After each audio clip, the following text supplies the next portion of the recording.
Welcome back to the EGX Rezzed session stage.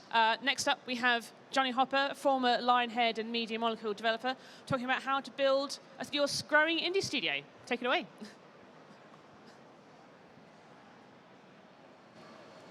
Thanks very much, Catherine. So, yeah, I'm Jonny. I'm one of the co-founders of Glowmade. We're a small independent studio in Guildford. Scruffy, if you visit us, we try our best. And so my talk is called From Startup to Small, the Culture of a Growing Studio, which is it's kind of deliberately non-committal because I didn't really know what I was going to talk about when I sort of was asked to do it, but I do now, so we're okay. So what we're going to do is we're going to take a peek under the hood of running and, importantly, keeping running a small studio when you haven't got a mega money mega hit. If you're in the games industry, maybe this will help you ask the right questions, and if you're not, if you're a gamer or part of a community, maybe this will just help you get an insight into kind of what it all looks like. Spoiler, it looks a bit like that. So there's three parts to this talk that I want to kind of go into. So the first one is called the death zone. This is the hardest bit of running a studio. It's where you're running out of oxygen and you don't really know what to do with that. Sometimes if you're very small and maybe just started, that's basically all the time. But having overcome that one, we're going to talk a little bit about culture. Culture defines our teams and our studios. It's not us, it's not our games, it's the people, and it's how we all behave and interact with one another. And it's the other key part of keeping a studio running. And finally, we're going to talk about growth. At some point, new people come on board. How do we deal with the cultural changes that come from adding people into the mix? And I'm going to be talking about this from the sort of the standpoint of my studio, which is kind of 18 people, so not tiny, but not huge either. So probably first good to introduce myself. I'll give you a little bit of a potted history of myself so you know who's talking to you. I'm a programmer by trade, and I started out at Lionhead with Kieran down there, working on a game called The Movies. And in early 2006, I was offered a job at a place called Media Molecule, working on a thing, which became this thing, which you probably all know about. I worked on that. I did a lot of the level editor and the sort of creative stuff like the Move paint controller. So you've probably heard of this. You've definitely heard of Media Molecule. They're brilliant, and you can go and play Dreams over there. And then in 2011, I founded a little studio which you probably won't have heard of, which is called Ambient Studios. I'm going to come back to this one in a little more detail because the way it didn't work is really interesting and really relevant. We made a little game for the Vita, which got canned. We did a Kickstarter for a game called Death Inc., which didn't succeed. And we ran out of money in about 2013. So that's the fate of Ambient Studios. And then I moved back onto Lionhead, and I worked in the incubation department, which was this kind of skunkworks thing of basically come up with the next game for Lionhead, which was fun, but it didn't last. And then that closed, and I left and founded a studio called Glowmade, which I've mentioned. I had an opportunity to start, and I started that with some good friends, Adam Sibic and Mike Green, both ex-Lionhead, and thankfully, we're not dead yet. So hang on a second. I'm just going to give myself a bit more rope. Here. Right. Expertly prepared. The first game we did is called Wonderworlds, and it's this beautiful kind of creative sandbox on your iPhone, your iPad. It's our own cross-platform engine. I'm really proud of it, and no one's heard of it. And I'm going to come back to that story as well, because that's really interesting too, and very relevant. And right now we're working on another game called Rust Heart, which we are doing with EA Originals, and that's about all I can say about that, which is it's fun. So let's talk about the death zone. Go. Hang on, my net's broken.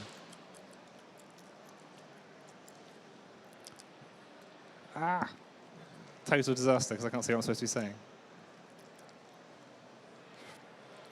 Anyway, the death zone is this point at which basically you begin to run out of air. Maybe you've shipped your game, and you might not see any money from it. This is going to be maybe 2 or 3 months after you've shipped your game, and you haven't seen any royalties. Sorry, excuse me, this is bust. I cunningly hadn't memorized all the stuff I'm supposed to say, and now I can't see what... Oh, there we go. I've got it. I fixed it. I fixed it.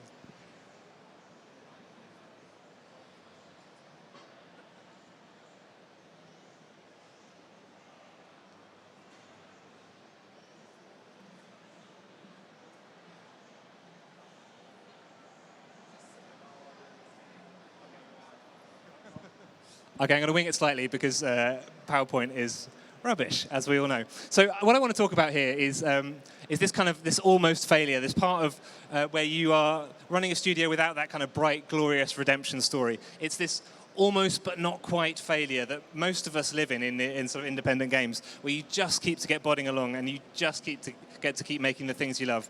And it's important to mention now, I like games, but I really love people, and people, your team and your friends and your family, they're the ones who keep you going and help us make the things we love. So, like I said, if you've ever made a game and released it, you're going to know about this gap between releasing it, pressing the go button, and actually seeing any money. And there's a spoiler, you may never see any money. And this is the death zone. And it's this gap that can kill a studio. If you released your game, you may never see any money. You've got a publisher ready to sign over the cash, but then you have to negotiate a contract. I've done it in a month, I've done it in 6 months. I've heard of a contract that took 364 days to negotiate from start to finish, so it literally could take an entire year. So we need to think about what we're going to do to keep our ship afloat. For if you're a solo dev, it might be quite a simple choice. Do we get another contract or get another job? But for a team, it's going to be harder. Do I just give up? Do I lay everyone off? Do we not pay ourselves in order to pay other people? Do we pivot and do contract work as a team or even as individuals? There's loads and loads of options here. But what we really need to be doing as the people that are running the studios is asking ourselves, what are we holding on to? Are we holding on to the team? Are we holding on to the nice office or our premium Slack membership? Or is it just my pride wanting to make things in a certain way? What are we too stubborn to give up in order to get through this? So we need to know where we're going to compromise and where we're not. We're in the death zone. We can see this bank account that's steadily emptying. It's only going to get emptier. And you've got to ask yourself this scary question. What is the company? It's scary to think about, and it's quite scary to say out loud. Is it the game? Is it the team? Can we afford to keep the team? Can we afford to lose the team? So you make the wrong call, you're going to tank your company. It won't be your fault, but it will also be your fault. I'm not going to tell you should fire everybody, or I'm not going to tell you should keep everyone, but we all need to know these answers before we need to use them. And I've been in this situation twice with different companies, as I kind of mentioned, and we did different things in both situations. So Ambient, with this project we were making for Sony, got cancelled. We didn't see it coming, and we had no plan. We'd saved up about 250 grand as a war chest, which gave us about 6 months to live. We chose to keep our team of 11 because they were brilliant and we didn't want to lose them. We did a Kickstarter, like I said, and that failed.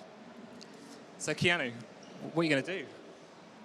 Oh no, you can't make the decision. The problem here is that we didn't shoot the hostage. We didn't even make a decision. We just crossed our fingers and hoped that it was going to work out, and it didn't.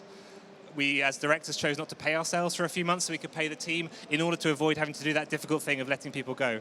And in the end, we ran out of money anyway. Everybody lost their jobs, and we were left out of pocket.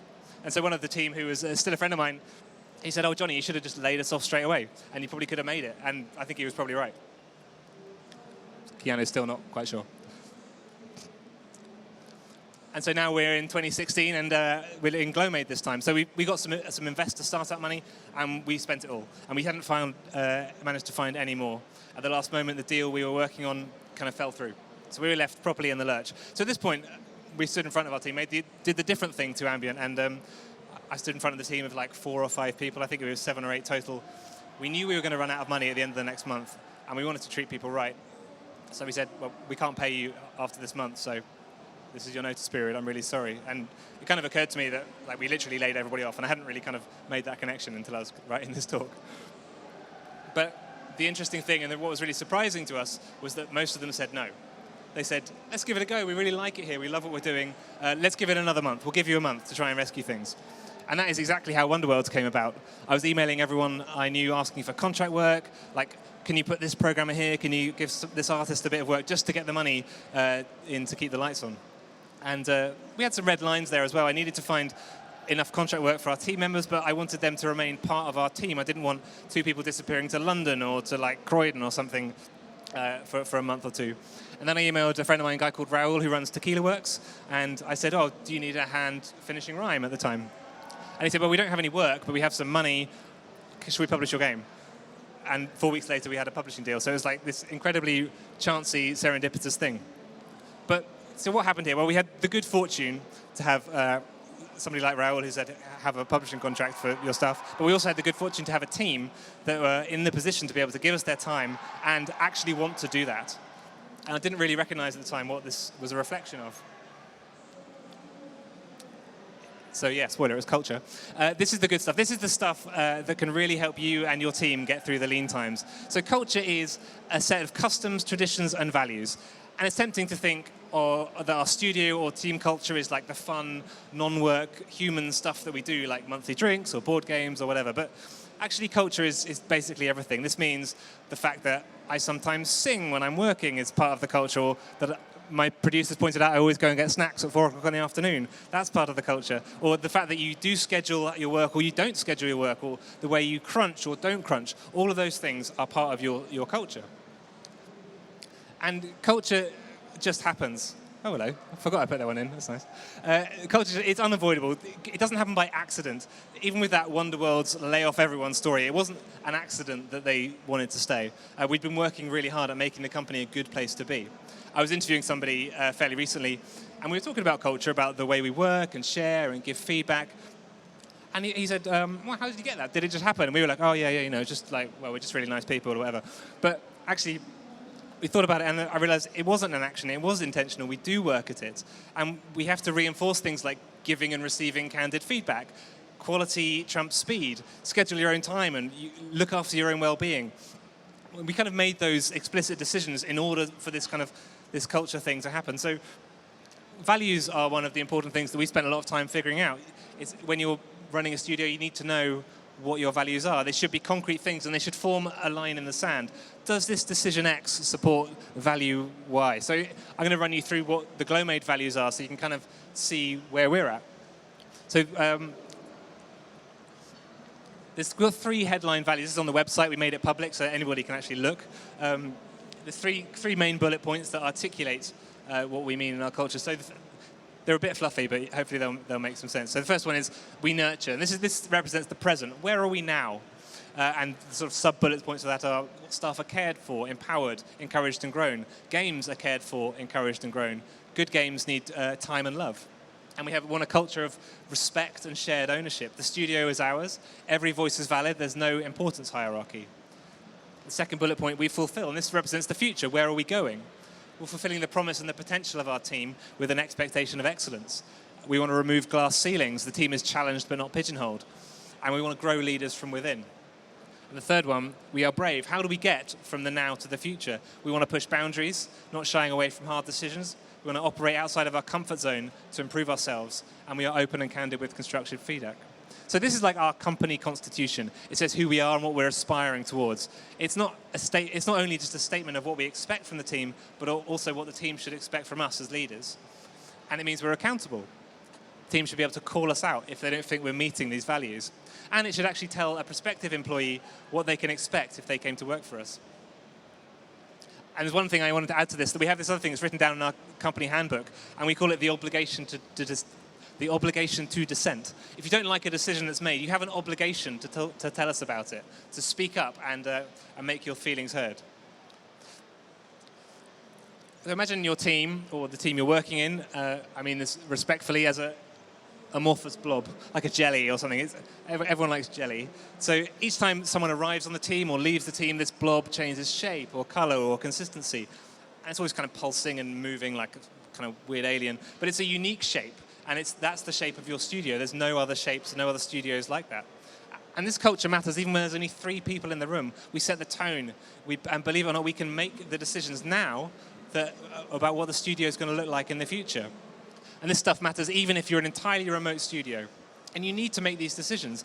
As soon as you hire even one person, not only do they look to us to define what is the norm, but this culture begins to shift to accommodate them. And it never stops shifting. We can't control it, but we can direct it.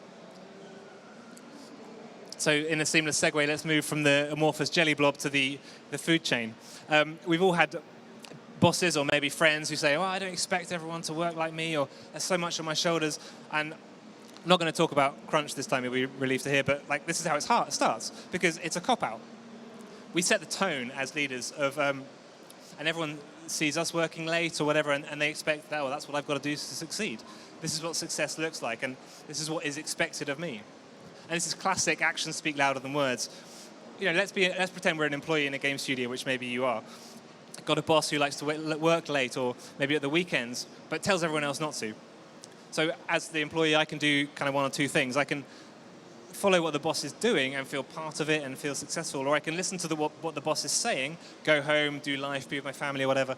And most of us who do that one, we end up feeling guilty, and then we kind of get edged out of that inner circle of the people who are like the boss. And it's these kind of insidious things that begin to become cultural. It stops becoming viewed as crunch or even abnormal, just an expectation, just a longer day. So as the leader, you're the top of the food chain here. You can fix this. You can just leave, just go home. Shut the laptop, have a nice evening with the family. And we should all be illustrating that there is success in life outside of working all hours that God sends. If you've got an office, maybe lock it at the weekends. It's really not hard to change this. We see a lot of stuff in the news about, oh, well, we're working to change it. It's like, just change it. It's not that difficult. And so what is acceptable now becomes desirable later because you attract like-minded individuals who recognize a piece of themselves in the culture they see. And when I interview people, I've already got an idea if they've got the chops to do the job. I've looked at their CV and their work, and when I'm interviewing them, I kind of know, I think, well, you're probably technically capable of doing the thing to the kind of level that we need. I don't do like coding tests or really like difficult algorithm tests. I think I'm quite bad at interviewing, by the way, but what I care about is finding out about who you are. A lot of my time I'm trying to dig into what you're passionate about. What's the stuff you love? What makes you smile or laugh? Why do you like being a programmer? If you could do one project, no questions asked, infinite budget, what would it be? Like, it doesn't even have to be games. Like, I like it when people go, oh, I'd like to like do knitting for the rest of my life, whatever. It's really interesting because I want to know you as a person, see how you're going to fit into the studio. So yeah, it's a really soft interview, but I think it's important to find out about you as a person. Here's Keanu again, reflecting on those hostages that he couldn't make the decision on earlier.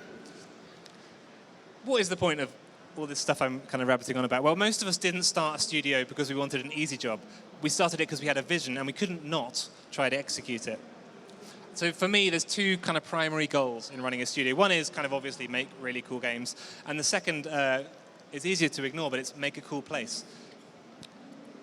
The good starting point with that one is treat people how you want to be treated. Set policy to match so people know what to expect.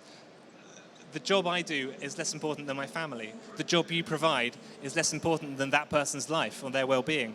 People's lives are more important than a game, a job, or a company. There's a few things like, oh, well, we get unlimited holiday. That's just a cynical trick to get you to take less holiday because you're all worried about taking too much. So we actually do we do this thing where you can only carry over 2 days of holiday a year, which seems like really harsh, but actually we really want you to take holiday because we think there's the longevity of it. If you take 1 week holiday a year and then try and carry over 3 weeks, you're actually just going to burn out. And we also do sort of well-being days where people can just go, no, I'm just not coping today. I'm going to go to a theme park or something. We don't call them duvet days because then people think they have to go to bed and not have a good time. But it's about looking after yourself. And so then how do you know that you're doing it right? Well, you can easily look at it and traditionally you think, well, people are happy, people aren't leaving. I've got my gamesindustry.biz Best Places to Work award, and these are all true. But I want a culture where people are honest about when things aren't working. When someone can tell me I've written some bad code or made a bad decision and we don't get upset about it, that's a really good place to be. And it kind of comes back to your values again. These are the yardstick for your culture. And if you're running a studio or in a place to do this, I'd encourage you to spend some time thinking about your values and writing them down. And I'd suggest that if your values don't contain much about your team's well-being, then maybe you don't care much about it. And finally, I love Alec Baldwin. He's here to help us with some advice. Always be celebrating. We all fail. Some of us fail a lot. Some of us fail catastrophically. Games haven't sold. Businesses go under. It happens, and it's real. We need to kind of destigmatize those failures, I think, to help each other grow. We need to learn. We can't grow as leaders if we're not learning. You don't need a good reason to bring cake in, so we kind of try and eat lots of cake at Glowmade. And I showed this slide at Develop in July, and Glowmade, we were 15 people then, and we were just big enough, or just small enough, I guess, to have a whole studio stand-up where we kind of all stood in one room every day and talked about what we were doing. And we could quickly find out if we were blocked or identify what problems there were. And it was also a really good way of getting everyone to connect for just a few minutes every day. And I said, there's going to be a point soon when we can't do that because it's not practical. And probably in the last 6 weeks we've kind of reached that point, and it seemed like that tipping point was somewhere between 15 and 18 people for us. It wasn't practical to do this, and I was really worried about that because I was like, I don't know what we're going to do. I don't know how we're going to keep that connection, keep people connecting in the same way. But we've hit that critical mass where social groups are happening on their own now. It's, it used to be when we were really small, I felt like I was the one in the room and I had to kind of make a bad joke to make everyone kind of at ease or whatever. But Billy can do that now. But it does. You get to this point, and people begin to form their own groups. It's not all down to us, and actually breaking out from this daily stand-up thing's actually been a really good thing, I think, because now we get to focus more, we waste less people's time, and we still get people meeting and socializing and kind of culture shifts in that way. So I'll come on to the final part of my talk, which is growth. So as I said, Glowmade's been growing a bit, and maybe your studio that you're in is growing, or maybe it will in the future. Maybe that's quite daunting, or maybe that's really exciting because you've gone from like, not only do I have enough money to feed, clothe, and house myself, but I've got enough money to do that for somebody else as well. And that's kind of terrifying as well, because you're also responsible for that. I like this image because it's kind of really interesting and true. But so growth is all around people, right? And people are great, but we are a lot of work. And every time someone joins or leaves, as I said, like the culture shifts. It's important that if the people in charge of hiring are doing their jobs well, then this person will be capable and talented, probably a good fit for the studio, a positive change for the team. But they're also normal, flawed humans with stuff like needs and emotions. And they're one more person who needs to know about what's going on and may tell someone the wrong thing or may hear the wrong thing or may get the wrong idea. And none of this is bad, it's just human nature, but we need to kind of be prepared for this. So we've doubled in size in the last year to like a gargantuan 18 people, and it kind of happened so fast that we took us by surprise, and we thought we were actually prepared for it to happen. So if you're not on the lookout for these changes to your studio culture, then you might not notice when it does happen, and then the whole place just kind of feels different, and you can't put your finger on it, but the vibe just kind of feels off, and you might struggle to identify where it happened and what you need to do to respond. So let's kind of look at this picture again. This is like the org charts for these companies, as far as I know, or somebody's impression of these org charts. That isn't the literal Microsoft org chart. Communication's easy, right? Communication's hard. Talking is easy. Talking and actually saying something and communicating it is really hard. Meaningful communication for a period of time is really, really, really hard. And your org chart shouldn't equate to your communication lines. If it does, it might mean people are too boxed in to actually collaborate effectively. And I love this image because it's so right, and it really reflects kind of like, oh, Google like this, and Microsoft just got these crazy little teams. But it's also kind of really wrong, because I think actually an organization is kind of more like that. Oh, it's culture again. It's the jelly, culture jelly. So your organization is your culture, and your culture is your organization. We can put hierarchies and structures and management in, all of which can be beneficial and really helpful, but ultimately you have to embrace the natural order of these bunch of creative people engaging in a creative endeavor where you don't really know how it's going to work out. So you've got a game to make with some deadlines. You've got new staff to manage, you've got old staff to manage, your head is spinning and you start dropping plates and everything's on fire. Because you've grown, because you're trying to make a game, and because you've got more people than you know how to handle. And you still have to get your game done because you've got financial pressure, or like Kickstarter backers to keep happy, or a publisher breathing down your neck. And this is where it gets really tricky, because we're spinning a whole load of plates. Most of us are multitasking with our jobs, like development, recruitment, studio management, maybe some marketing, maybe social media. We end up spinning all these plates. And then when the going gets tough, when you get pressured, what's the main plate? Normally it's the game. So the other plates begin to wobble and eventually to get dropped. Maybe we focus less on the people or the vision or the longer term stuff that isn't an immediate kind of problem, like, I don't know, yeah, like social marketing for the next year, or like a recruitment or whatever. Because we're just trying to focus on delivering the next bit of the game.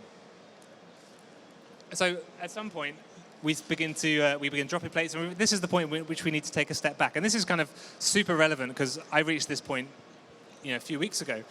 I realized like my head was so in the weeds of trying to make our game. I needed to kind of step up and take a higher level view. I needed to be less of a developer and actually less of a bottleneck. And once you do this, take this step back, it's actually quite liberating, because it gives your team the opportunity to step forward and fill those gaps, and you just become this kind of facilitator. And suddenly you might find like a whole new calling of doing that. And the team can get better and they can do more important stuff, and you are just helping kind of spin the plates again. And it's a weird place to be, because it's hard to define your actual impact, because if you're like me, a kind of programmer by trade, I'm used to like delivering features, and that's the thing I made. But it's kind of harder when you're not doing that every day. But make no mistake, you're still critical to the success of the game and of the studio. And at some point, so at some point it's going to get bumpy as well, and you're going to hear about it. You're going to get criticized. We all are, whether we're leading a team or managing people or just starting out. At some point, someone is going to say something negative about me or my work, and it might hurt. And I've got 3 kind of tips for dealing with this, dealing with criticism. The first one is you don't actually have to respond. If someone calls you out just because they disagree, you don't have to answer. You don't have to have an argument or prove yourself right or even defend yourself. Sometimes you just kind of need to be a sponge and take the hits. And when you do respond, it's often wise to wait. If you're feeling angry, don't write that email, don't make the call. Like, I heard somebody quote very wisely, when your emotions are high, your wisdom is low, which I definitely can relate to. And the third one is find the heart of the problem.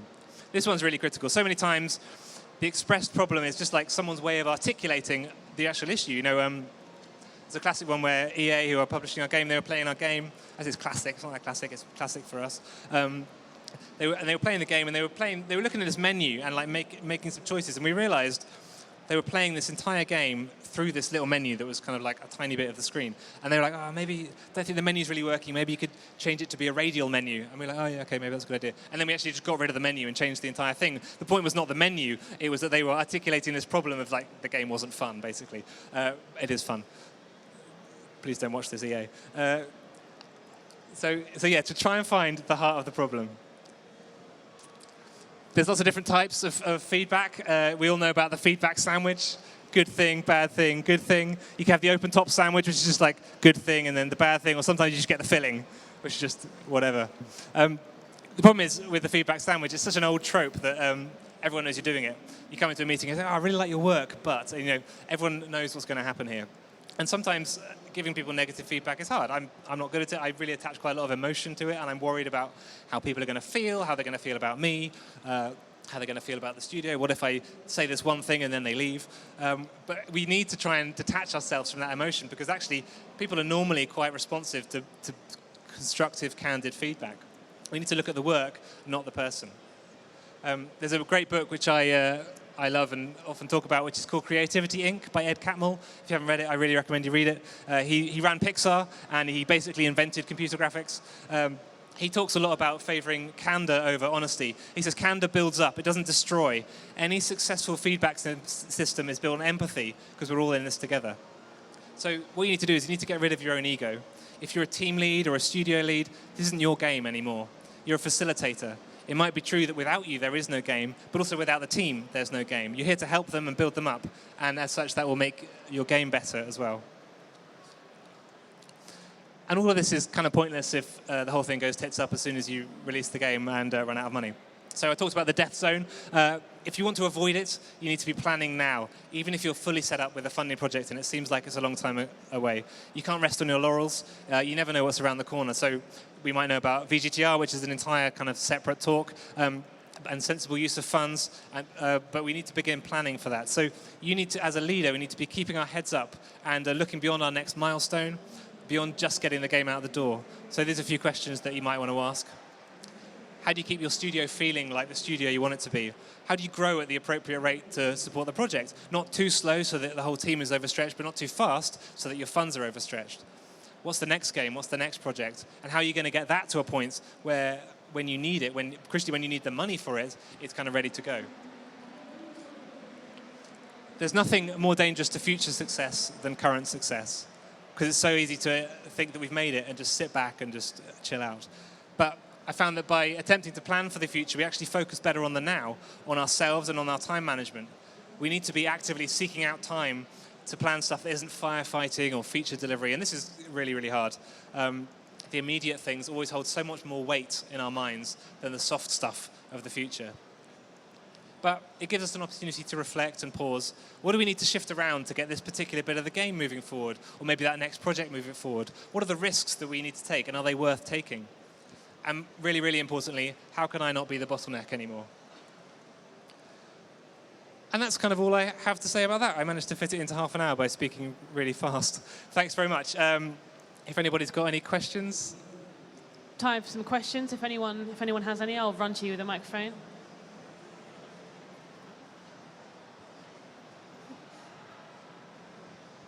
Sorry, Johnny, this one's a bit inside baseball, but how the hell did you convince a studio to take a C++ coder that had never touched Unity before? What? Say that again. When you sent guys out contracting, Oh yeah. Mike had never used Unity before. How He the had hell used did... it. I mean, it was so Unity is a tool, right? And I think that's the key thing. The engines are essentially tools. Thanks, Kieran. I see an engine as a tool, and Unity and Unreal or homegrown whatever. If you know how to program, you can learn these things. And I don't see it as a major impediment. I mean, when I do like a job ad, I don't say, I used to say, but I've stopped saying it now, like C++ expertise. Because for like a gameplay programmer, if you know how to do gameplay, you can and you know how to program, you can switch those skills. So it's I don't know, maybe it's just a bit of clever marketing. But you know, Mike, the guy that Kieran's asking about, has been making games for 20 years. He's brilliant. He knows his stuff. And so the fact that his sort of C# wasn't as hot as his C++ was like not a major problem.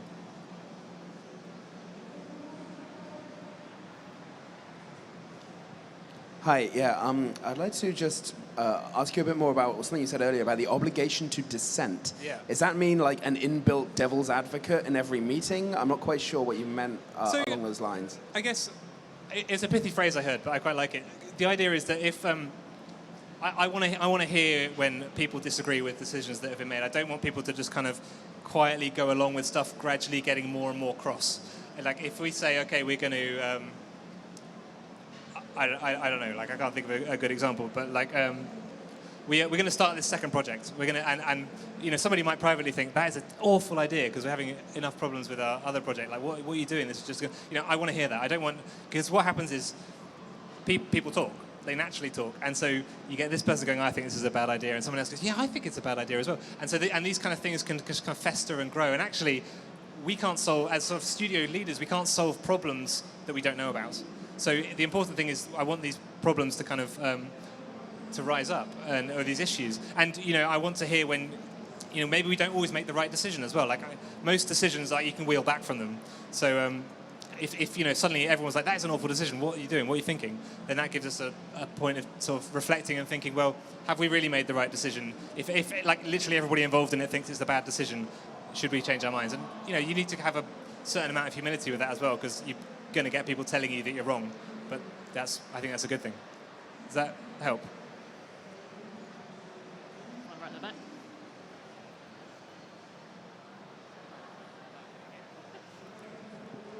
When you're working on a project and you get about halfway through, do you get into like the slump where it starts to feel hard to finish a project? How do you get through it? I've been talking about this recently, actually. Yes, every project ever, I think you get into that, and you kind of have to, you kind of grit your teeth, and you kind of like, it goes from that, when you start out on a project, you can do everything, and you can imagine how amazing it's going to be, and you don't need to deliver on all of it straight away because you can't possibly. And then you get to that point in which you know where you're going, and you've told people where you're going, where you need to get to, and it's just really, really hard. Yeah, like that happens every single time. And the only way I think to get through it is literally kind of grit your teeth and just go, I know, you know, if it's like a sort of a wave of like in the sea or whatever, you're here, you're in the trough, and you've got the experience to know that you're going to get through it. You just go, look, I'm a professional, my team are professionals, they're all really talented, we know all these problems, and we are going to get through them. So we just kind of have to keep plodding along, and it is a weight, and it is hard, but yeah, that happens every time. Hi, with like a team of like 2 or 3, especially obviously in a small studio that's starting out, how would you, I don't know if you've worked remotely at all, like how would you keep good workflow and communication with those people, especially actually with regards to that question, if you've been working on it a while? Yeah, I mean, and again, it's hard. It's a slightly different set of problems than being in a studio. I think I've never been part of like a fully remote studio. From friends who have, and they've they've done it really successfully. It's about kind of trying to recreate some of those social things, sort of remotely. So daily video calls and constant communication. I think one of the biggest problems with all of these things is bad communication. That's when people get the wrong idea, they end up doing the wrong thing, and they get cross. They don't talk about it, and you kind of need to figure out with your own team, like what are we going to do to make sure before it happens? Because we don't want to be just reacting to somebody being cross, because it just seems like quite a weird place to be. But you're thinking, okay, at some point we are going to misunderstand each other, we're going to get cross. How do we put stuff in place that means that we're well prepared to deal with that when it happens, I guess? Any more questions? All right, I think that's probably coming up for time. So let's give Jonny a round of applause, and thank you for coming. Thanks very much. If anybody wants to ask questions, I'll stick about for a bit as well. So.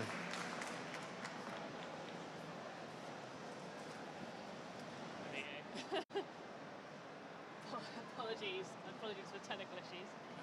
Oh, okay. Sorry, I was just trying to read. Yeah, the thing just stopped updating. Oh no. Double, I wasn't even prepared to not have